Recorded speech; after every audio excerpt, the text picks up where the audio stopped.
अस्सलाम वालेकुम hi friends welcome to CA Latif academy now e act classes. Actually काफ़ी वक्त से मैं आपसे इंटरेक्ट नहीं कर पाया। थोड़ा घर पे काम था तो इसकी वजह से वीडियो नहीं आ पाया। हम फाइनेंस सब इंस्पेक्टर के लिए हम जो प्रिपरेशन कर रहे हैं उसमें हमारा टॉपिक जो है आज वो कम्युनिकेबल और नॉन कम्युनिकेबल डिजीज़ है। तो आज हम वो पढ़ने जा रहे हैं, उसके पर देखेंगे क्या है, क्या-क्या पूछा जाता है communicable and non communicable disease और प्रिवेंशन उनकी। तो एक्चुअली हम ना इसको इसको कुछ स्लाइड्स में कंप्लीट कर देंगे। ये बहुत बहुत ही ये हार्ड टॉपिक है, ये नहीं कि हर जगह पूछा जाता है ये एग्ज़ाम्स में। और छोटे से छोटे लेवल पर भी ये काम आ सकता है और बड़े से बड़े एग्ज़ाम्स में भी ये काम आ सकता है। ये बहुत ही इम्पोर्टेंट टॉपिक बन जाता है और डेली लाइफ में भी इसकी बड़ी ज़रूरत है इंसान के लिए। हर दिन ये जो है एनवायरनमेंट, ये एक चैलेंज है ही, डिजीज़ ये सारा सेहत को लेकर तो इंसान हमेशा सीरियस रहे ही। तो चलते हैं हम आज सीए लतीफ़ एकेडमी पे। हमारा ये जो टॉपिक है आज का, ये है हमारा communicable and non communicable disease. So हम देखते हैं डिजीज़ क्या होती हैं। तो अगर हम डिजीज़ की बात करें तो डिज़ीज़ क्या है, ये एक डिसऑर्डर है, यानी कि इंसान की जो फंक्शनिंग बॉडी की है वो नॉर्मल जब नहीं होती है तो हम उसको डिज़ीज़ कह देते हैं।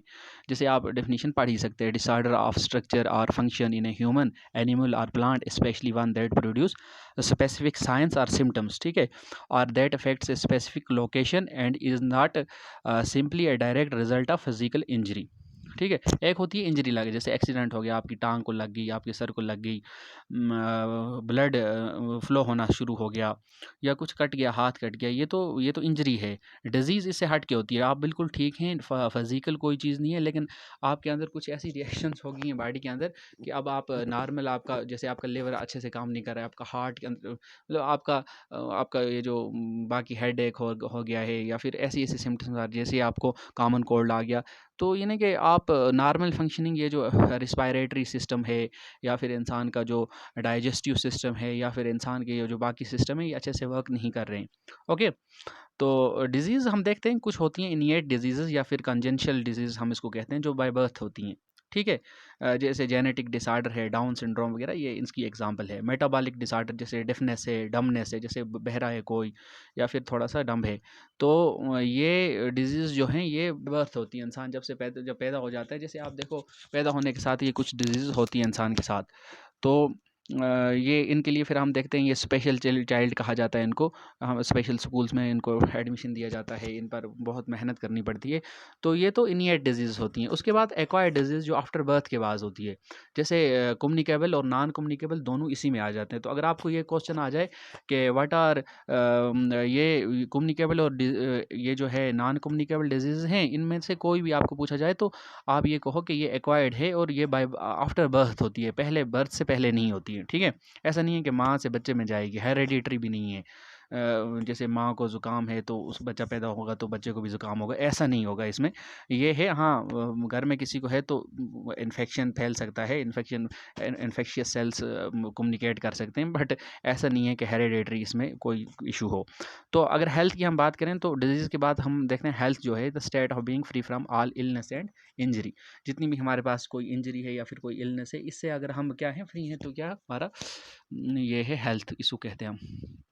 ओके, कम्युनिकेबल और नॉन कम्युनिकेबल की अगर हम बात करें तो कम्युनिकेबल और नॉन कम्युनिकेबल डिजीज़ की अगर हम बात करें तो कम्युनिकेबल डिजीज़ क्या है, spread from one person to another. आप कोविड के चलते तो आपको सब कुछ पता चल ही चुका होगा कि कम्युनिकेबल डिजीज़ क्या चीज़ होती है, और सब पूरी दुनिया को अच्छे से पूरा सिलेबस कंप्लीट करवा दिया through a variety of ways that include contact with blood and bodily fluids, breathing in an airborne virus, being bitten by an insect. मच्छर जैसे हमें काट लेता है तो उससे भी हमें प्रॉब्लम हो जाती है, मलेरिया हो जाता है, डेंगू वगैरह ऐसी चीज़ें हो जाती हैं। तो बड़ी ख़तरनाक चीज़ है, मुझे एक बार हुआ था तो बहुत दिन तक मैं सोच रहा था कि शायद अब रिकवरी ना हो, और वो भी आउट ऑफ स्टेट जाकर। ठीक है, तो टाइप्स अगर हम देखें इसके, अगर हम देखें टाइप्स क्या हैं, फूड और वाटर बार्न। अब मैंने थोड़ा सा आपके लिए आसान कर दिया। आप देखो, डिजीज इसमें हमेशा कन्फ्यूजन रहता है कि कम्युनिकेबल डिजीज़ कौन सी हैं और क्या अच्छा इनमें से कौन टाइप्स किस टाइप की हैं। तो मैंने आपके लिए थोड़ा सा ये तरतीब आसान कर दी। टाइप्स देखो आप, फूड और वाटर बार्न डिजीज़। और अगर फूड और वाटर बार्न डिजीज़ की हम बात करें, क्या है कंटिमिनेटेड फूड, जैसे हम ख़राब खाना खाएंगे काफ़ी दिनों का, या तो इसमें क्या है वायरस, पैरासाइट, टॉक्सिन्स वगैरह होते हैं। रिस्पायरेटरी बॉर्न डिजीज़ जो हैं, जैसे इन्फेक्शन है, स्मोकिंग इंसान कर रहा है, जैसे बहुत ज़्यादा इंसान सिगरेट पी रहा है या शराब पी रहा है, तो इसकी वजह से क्या होता है इंसान का वो रिस्पायरेटरी ट्रैक ख़राब हो जाता है। तो इसकी और एयर पोल्यूशन है, अगर जैसे देखो एयर पोल्यूशन एक सबसे बड़ा इशू है इस वक्त पूरे वर्ल्ड के अंदर। एयर पोल्यूशन दो तरह से है, इन ग्रीन गैसेस की वजह से है, और दूसरा जो है वो डस्ट की, पार्टिकुलेट मैटर की वजह से है। तो ये रिस्पायरेटरी के लिए, जैसे आप दिल्ली में आप चले जाओ, तो दिल्ली में आप जाओ, पार्टिकुलेट मैटर जो है वो 2.5 वाला भी खतरनाक पार्टिकुलेट मैटर जो है वो भी आ रहा है। अब ये थोड़े से अपर लेवल के टॉपिक हैं, अगर आपने इन्वायरमेंटल साइंस पढ़ी होगी तो आपको इन चार सारी चीज़ों का पता होगा। वेक्टर बॉर्न डिजीज़ की अगर हम बात करें, any living agent that carries and transmits an infectious pathogen to another living.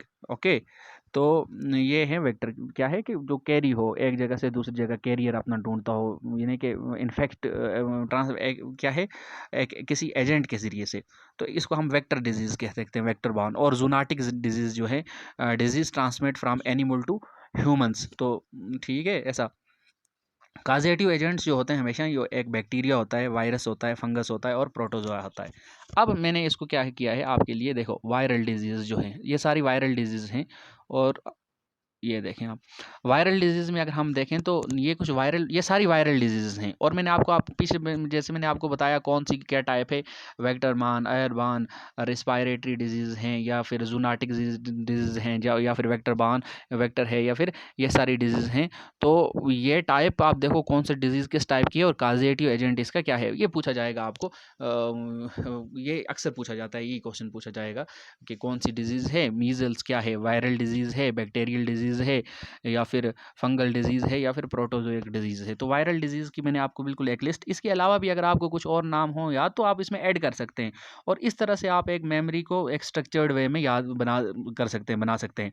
तो ये कुछ हैं, मीज़ल्स, एन बान है, इसका काजेटिव एजेंट जो है वो रूबीला है। अब इस पर पीएचडी करने की कोई ज़रूरत नहीं, आप इसको बताओगे कैसे होता है, कितना लंबा, ऐसा नहीं, आपको 1 मार्क्स का क्वेश्चन आएगा, आपको टिक करना है।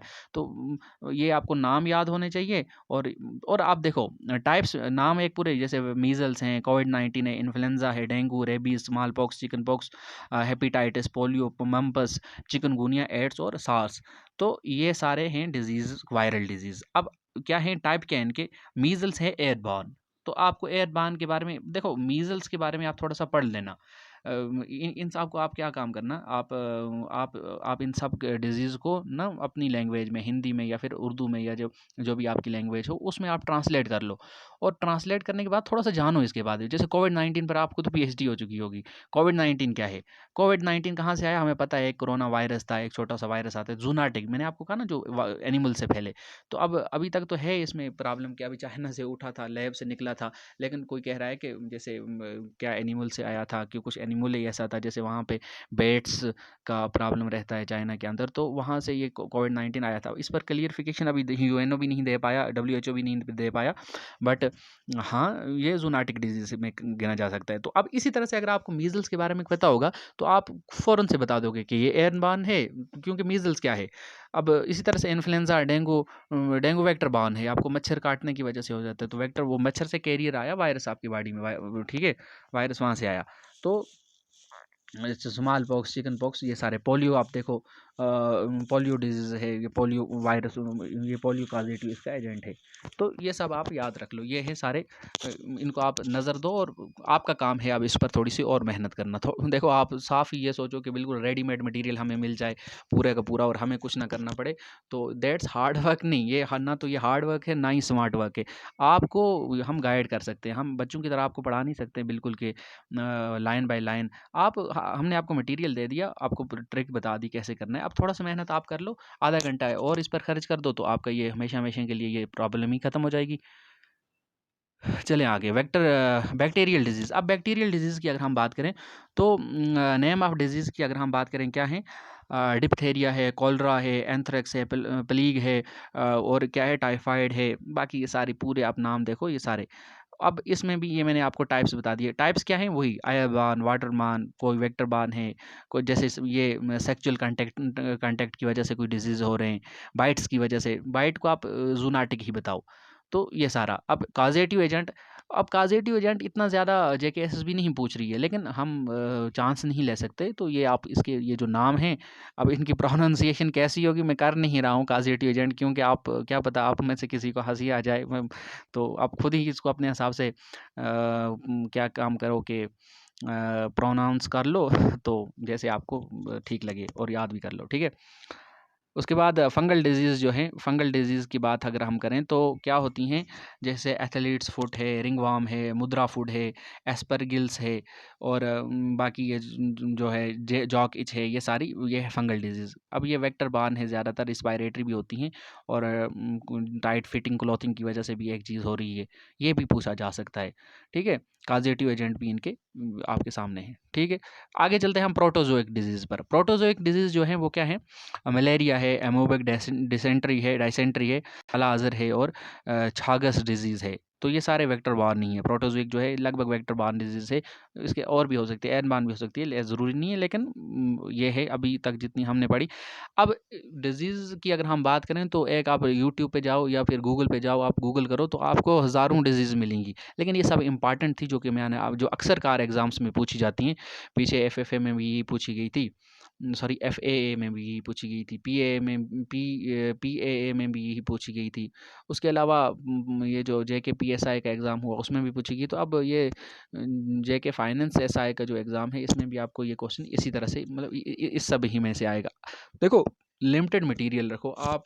हमारी प्रॉब्लम ये है कि हम हमेशा दौड़ते हैं किस चीज़ की तरफ, हम सोचते हैं कि ज़्यादा से ज़्यादा रिसोर्सेज हमें मिल जाए तो हम काम में नहीं। हमें लिमिटेड रिसोर्सेज आप रखो, लेकिन उनको मल्टीपल रिवीजन्स आप करो, ताकि आप देखो जो आपने पढ़ा है वो सब आपको पता होना चाहिए। आपके लिए दो ही कंडीशन हो सकती हैं, या तो कोई चीज़ आपने पढ़ी ही नहीं है, और या तो कोई चीज़ आपने पढ़ी है और वो बिल्कुल याद है। ऐसा नहीं कि आपको हाँ पढ़ी तो थी। तो ये यहीं से हम क्या हो जाते हैं, पीछे हो जाते हैं। आपको या तो कुछ पता है और या तो आपको कुछ नहीं पता है। ये बीच वाली बात आप में होनी, कॉम्पिटिटिव एग्जाम में बैठने वाले आदमी के लिए तो बिल्कुल ये शोभा नहीं देता है। आपको या तो सब कुछ पता है, कुछ जो पढ़ा है वो उसके बारे में सब कुछ पता है, और या फिर उसके बारे में कुछ भी नहीं पता है। ये एटीट्यूड आपका होना चाहिए, ठीक है? नॉन कम्युनिकेबल डिजीज़ की अगर हम बात करें तो क्या है, इनको क्रोनिक डिजीज़ भी कहते हैं, और ये ये कम्युनिकेबल, ज़ाहिर सी बात है, नॉन कम्युनिकेबल है तो ये कहाँ से पास होंगी एक जगह से दूसरी, एक पर्सन से दूसरी person. They are of long duration and generally slow progression. और the main types of non communicable disease क्या हैं? ये इसमें से अगर हम इसकी मेन टाइप्स देखते हैं तो ये हैं कार्डियोवैस्कुलर डिजीज़ हैं, जैसे हार्ट अटैक हैं, स्ट्रोक है, कैंसर्स हैं, ठीक है? और chronic obstructive pulmonary disease and asthma है, डायबिटीज़ है, और hypertension, obesity, metabolic syndrome, depression, cognitive impairments, ये सारी डिजीज़ आपकी नॉन कम्युनिकेबल डिजीज़ में आ जाएंगी। तो अब अगर आप एक कैंसर पर ही थोड़ा सा ज़्यादा पढ़ना शुरू कर दो तो आप तक तो इलाज भी नहीं है शायद हमारे कंट्री में इस तरह इतना अच्छा खासा इसका। तो आप ये सोचो कि इस पर ज़्यादा कितना हम पढ़ सकते हैं। बस आप नॉन कम्युनिकेबल में इसको याद रख लो कि ऐसी डिजीज़ हैं, ये 3-4 टाइप्स इसके हैं। ओके, अब देखो क्या है, अब इसके बाद प्रिवेंशन एक वहाँ पे टॉपिक था, प्रिवेंशन क्या है? अब मैं आपको बताऊँ प्रिवेंशन की अगर हम बात करें तो प्रिवेंशंस में आपको मैं लिख कर यहाँ पे एक स्लाइड में आपको लिख देता, हाथ धोना प्रिवेंशन है, मेडिसिन लेना प्रिवेंशन है, और क्या है कि आप अच्छा खाना, हाइजीनिक खाना खाओ, ये प्रिवेंशन है। लेकिन मुझे लगा कि ये सारी चीज़ें जो हैं मैं आपसे डिस्कस करूँ, ये तो बच्चों की जान, ये तो सबकी, ये तो टीवी पे ऐड भी आता है कि डेटॉल्स का धुला कभी ऐसा ना हो, तो मतलब आप ऐड देख कर ये सारी तो वहाँ से याद रहूँगी आपको, आपको पता ही है। देखो एक्चुअली आप एक स्कॉलर हो, मतलब आप स्कॉलर लेवल के लोग हो, आप सब ग्रेजुएट हो, पीएचडीज भी होंगे, और पीजीज भी होंगे लोग। तो आप थोड़ा-सा थिंक करो, इस बारे में सोचो। देखो इस वक़्त सबसे बड़ी चीज़ जो है हमारे पास क्लाइमेट चेंज है और क्लाइमेट चेंज इस वक़्त दुनिया की सबसे बड़ी टेंशन है। एटम बम उतनी बड़ी टेंशन नहीं है जितनी बड़ी क्लाइमेट चेंज है। क्योंकि क्लाइमेट चेंज इस हिसाब से बढ़ रहा है और इसके लिए रिस्पॉन्सिबल कौन है? इसके लिए रिस्पॉन्सिबल मैं हूँ और इसके लिए रिस्पॉन्सिबल आप हैं। किस तरह से? आप देखें, आपने अपने घर का कूड़ा-करकट उठाया और जाकर दरिया में डाला। मतलब रिवर में अक्सर क हम होता है ना, लोग जाकर जाकर हमारे कश्मीर के अंदर की अगर हम बात करें तो क्या होता है, जैसे जहाँ पे मैं रहता हूँ तो यहाँ पे लोगों के लिए डस्टबिन, सबसे बड़ा डस्टबिन रिवर झेलम है। और जहाँ उसके अलावा के लोग जैसे नाव वाले भी क्या करते होंगे, कैसे करते होंगे। तो अक्सर देखो ये रिवर्स को हम, डल लेक को या ऐसे-ऐसे इनको हम जाकर गंदा कर देते हैं। अब क्या है कि अब जब ये वाटर खराब होगा तो वाटर बार्न डिज़ीज़ सब यहाँ से आएँगी। अच्छा, उसके अलावा फिर क्या होगा कि यहाँ पे ये सारी डिज़ीज़ जो जब प्लास्टिक का जब देखो जब मैं आपको एक फैक्ट समझाता हूँ। जैसे देखो हम एक बहुत बड़े ग्रीन हाउस में रह रहे हैं, ठीक है? पूरी दुनिया में हम जैसे हम ग्रीन हाउस बनाते हैं ना, वो ग्लास बनाते हैं, उसके नीचे कुछ वो हम प्लांट्स लगाते हैं। हम दुनिया में पूरे हम एटमॉस्फेयर एक ग्रीन हाउस है, वो हमारा ग्लास है, उसमें हम रह रहे हैं। अब क्या होता है कि जब कार्बन डाइऑक्साइड की परसेंटेज बढ़ जाती है, तो जो रेडिएशन वापस ज़मीन से बैक रिफ्लेक्ट होकर जाती हैं, वो उनको ट्रैप कर, मतलब वो वापस नहीं जा पाती हैं। उसकी वजह से हार्ड क्या होता है कि जो हीट होती है वो ये जो है अर्थ जो हीट अप होगी। और हीट अप होने के बाद अर्थ में क्या हो गया कि ये सारी टेम्परेचर बढ़ गया। टेम्परेचर बढ़ने की वजह से क्या हुआ, ग्लेशियर्स पिघलने लगे। और जब ग्लेशियर पिघलने लगे और जहाँ पे पानी ही नहीं है वहाँ पे क्या है, मच्छर, वहाँ मलेरिया आ रहा है, वहाँ डेंगू आ रहा है, या वहाँ पे येलो फीवर आ रहा है, ये सारी चीज़ें वहाँ पे आ रही हैं। तो ये हैं इसके इम्पैक्ट्स। अब ये बड़े लेवल की अगर हम बात करें, अब यूपीएससी में अगर आपको एग्ज़ाम देना है या फिर जेकेपीएससी में, तो अब वहाँ पे ये तो नहीं कहोगे हाथ धोना है हमें, प्रिवेंशन आपको ऐसे ही आ जाती है, बताओ प्रिवेंशन क्या है? तो आपको वहाँ पे क्लाइमेटिक चेंज की बात की जाएगी, किस तरह से सॉइल इरोजन की क्या प्रॉब्लम, पेट्रोल, कभी हम सोचते हैं कि वहाँ पे देख सुनते हैं ना, अक्सर न्यूज़ में रहता है कि वहाँ से एक शिप आ रहा था, उसमें पेट्रोलियम था और वो क्रूड ऑयल था, और वो क्या कि मैरीन में वो पूरा समुद्र के अंदर पिघल गया, मतलब वो गिर गया उसमें अंदर। अब वहाँ पे कितनी बड़ी प्रॉब्लम होगी, वहाँ के जो एक्वेटिक जो हैं लाइफ है वो कितने अफेक्ट हो रही है उसकी वजह से। अब ये सारी चीज़ें इसी तरह से आप देखो, जैसे मैंने परसों एक चीज़ पढ़ रहा था, मैंने देखा कि कह रहे थे कि एक फैक्ट था कि अगर आप 1000 किलोमीटर यानी 960 किलोमीटर आप बाइक चलाओगे, तो उसके लिए आपको इतना ऑक्सीजन की ज़रूरत है जितनी पे एक इंसान पूरी ज़िंदगी, जितना ऑक्सीजन पूरी ज़िंदगी में एक इंसान लेता है। तो आप सोचें कि आप बिल्कुल ऐसे घूमते हो यहाँ पे, मतलब ऐसे फ्री ऑफ हम गाड़ियों का इस्तेमाल कर रहे हैं, अब ज़रूरत नहीं है, ऐसे ही चले गए, पैदल चला करें। जहाँ पे इंसान को लगता है ऐसे ही चक्कर मारने के लिए कभी इधर कभी उधर। तो इन चीज़ों का हम एक रिस्पॉन्सिबल सिटीज़न बने। हम इस कंट्री में, मतलब कंट्री को छोड़ पूरी वर्ल्ड में हम रिस्पॉन्सिबल बने।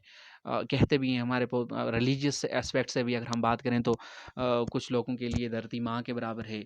अब इस्लाम की बात करें, अब इस्लाम के अंदर भी ये कहा गया कि जब मोहम्मद सल्लल्लाहु अलैहि वसल्लम जब वो हिजरत कर रहे थे तो उन्होंने कहा था कि काबा या मक्का, आप मुझे कितने बहुत अच्छे कितना अच्छा कितने अच्छे अच्छे लगते हो, लेकिन यहाँ के लोग मुझे रहने नहीं देते हैं। तो ये जो हुब्बुल वतनी है या फिर अपने इन्वायरमेंट के लिए या फिर पूरी इस दुनिया के लिए मोहब्बत है, ये तो है, ये तो इनिएट है। ये ऐसा नहीं है कि हम ये फितरत का हिस्सा है, ये इसको हम ओवरकम नहीं कर सकते। लेकिन अब रिस्पॉन्सिबिलिटी बने, हम अपने माँ बाप से प्यार करते हैं तो उनके लिए हम कितना सोचते हैं। इसलिए हम पूरे इन्वायरमेंट के बारे में, सबके बारे में सोचें। अब वो सेल्फ सेंट्रिक लाइफ अगर हम गुजारना शुरू कर दें तो ऐसा कोई इंसान के लिए, मतलब वो फिर इंसान, जानवर और इंसान में कोई फ़र्क रहता नहीं है। तो प्रिवेंशन इसकी यही है कि आप ये सारी चीज़ें अपनी, हम सब अपनी हरकतें सुधार लें। घर में घर में वहाँ पे डस्टबिन मार्केट से ला कर रखें, पूरा वो जैसे हम 3 वाले डस्टबिन आते हैं, हम देखते हैं ना वो बिल्कुल रेड, येलो, तीसरा बिल्कुल उस तरह से हम ये सारे काम हम घर से स्टार्ट करें। अगर हम घर से हर एक स्टूडेंट, हम पढ़े लिखे लोग नहीं स्टार्ट करेंगे, हम जाकर थैला लेकर, जैसे मैं एक बार पढ़ा रहा था एक जगह पे एक क्लास में, तो बच्चों को मैं यही पढ़ा रहा था कि कैसे एनवायरनमेंट को साफ रखते हैं। इतने में एक आदमी आया, बड़े अच्छे खासे बड़े और वो रिलीजियस पर्सन भी थे और बिल्कुल ठीक ठाक थे। तो अब मैं बच्चों को पढ़ा रहा हूँ तो उसने क्या लिया, उन्होंने लाया, अब हमें क्लास से बाहर दिख रहा था लेकिन उनको नहीं दिख रहा था, उन्होंने लाया वो थैला और उसमें अपने घर की वो गंद थी वो बिल्कुल वहाँ पे डाली। तो बच्चे सारे हंसने लगे और जाहिर सी बात है, मैंने भी कहा ये हमारी सोसाइटी के जो बड़े लोग हैं, ये वो सिखा रहे हैं हमें। तो हम थोड़े से इन चीज़ों के बारे में सोचें। ये इन चीज़ों पर हमें फ़ोकस करना है। हमारे हाथ और ज़ुबान की वजह से किसी को नुकसान ना पहुँचे, तो सबसे बड़ा नुकसान तो यहाँ से पहुँच रहा है। तो ये प्रिवेंशन हमें रिलीजियसली और सारे हर हिसाब से हमें ये है ठीक रखनी है। तो होप आप ये टॉपिक थोड़ा छोटा-सा था लेकिन मैंने आप इसको आपके लिए थोड़ा-सा इसलिए लंबा कर लिया है ताकि आप थोड़ा-सा कॉन्सेप्ट को समझें। और बाकी लाइक करते रहें, सब्सक्राइब करते रहें। अभी मैं आपके लिए इसके बाद नेक्स्ट में आपको इंडियन फ्रीडम स्ट्रगल पढ़ाने वाला हूँ। और उसके बाद भी देखते हैं कैसे, अब तो चलते ही रहेंगे, जो खिदमत हो सकेगी आपकी तो हम कर रहे हैं। तो आप भी सपोर्ट कीजिए, पूरा शेयर कीजिए और लाइक करते रहें और पूरी सपोर्ट करते रहें। और ओके, खुदा हाफिज़। मेहनत कीजिएगा और इंशाल्लाह आप कामयाब हो जाएँगे।